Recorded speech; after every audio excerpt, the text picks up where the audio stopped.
אוקיי, תבוא לרבי שמעון במסירות נפש לל"ג בעומר.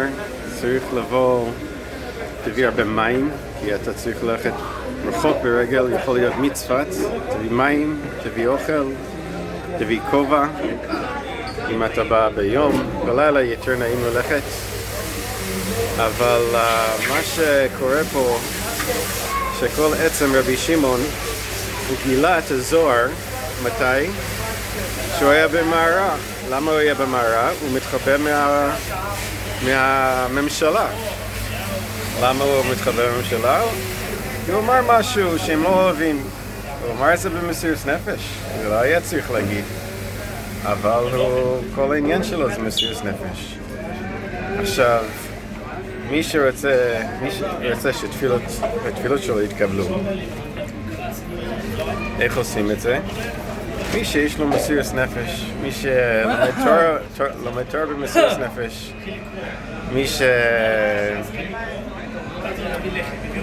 מי שחי במסירות נפש.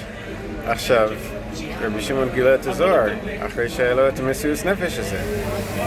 מתי שהוא היה במסירות נפש מתחבא, במערה 12 שנים. אז מי שרצה שיהיה לו חידושים, שיגלו לו רזים דאורייתא, יגלו לו סודות של התורה, מי שרצה שתפילות שלו יתקבלו, אז צריך לעשות מסירות נפש ללמוד תורה, ולבוא לרבי שמעון בל"ג בעומר, לקבל ממנו תורה במסירות נפש. זה אפשר עכשיו, כי אתה לא חייב לבוא באוטובוס מסודר, ממוזג.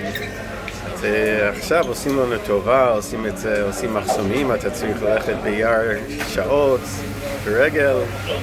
אז עכשיו יש לך אפשרות שיהיה לך מסירות נפש, ואז תקבל את כל התורות.